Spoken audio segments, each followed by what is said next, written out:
Bonjour à toutes et tous, je viens ici pour vous partager les sentiments contradictoires que m'inspire le dernier film X-Men, Dark Phoenix. On entend ici et là les avis les plus sévères à ce sujet, et force est de constater que ce film, non content d'être une adaptation toujours plus délicate des comics Marvel, a visiblement accumulé les soucis de production, comme la plupart des blockbusters du moment d'ailleurs. Le réalisateur Simon Kinberg, auparavant scénariste sur la franchise, a lui-même reconnu que la production du film avait été chaotique, et sans doute pas trop aidée par les grandes manœuvres liées au rachat de la Fox par Disney. Pour ma part, je trouve le résultat assez intéressant. Un film très resserré autour de 3 ou 4 scènes d'action, peut être dispensable. En effet, l'histoire qui est bien connue par les lecteurs de comics est très simple. Jean Grey, la plus puissante des X-Men, absorbe lors d'une mission spatiale de sauvetage la force cosmique du Phénix Noir. Elle doit ensuite assumer plus ou moins seule les conséquences de cet incident qui vont peu à peu l'éloigner de sa famille d'adoption.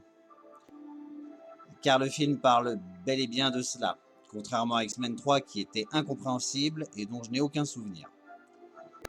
Comment une famille peut se déchirer et se reconstruire après un trauma grave et très lourd de conséquences. Ici, la mort n'est pas une plaisanterie ou une rédemption, comme dans Avengers. C'est un traumatisme qu'il faut accepter ou non de réparer.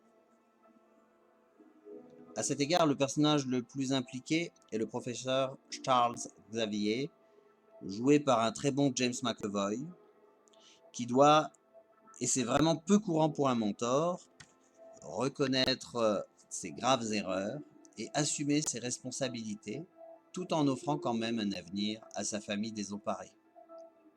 Ce n'est pas encore le cas de Magneto, toujours trop impulsif et versatile, que seuls les comics ont réussi à responsabiliser, mais c'est une autre histoire.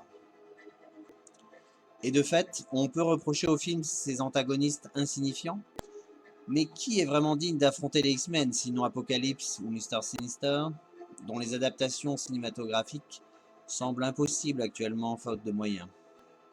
Et bien sûr Magneto lui-même.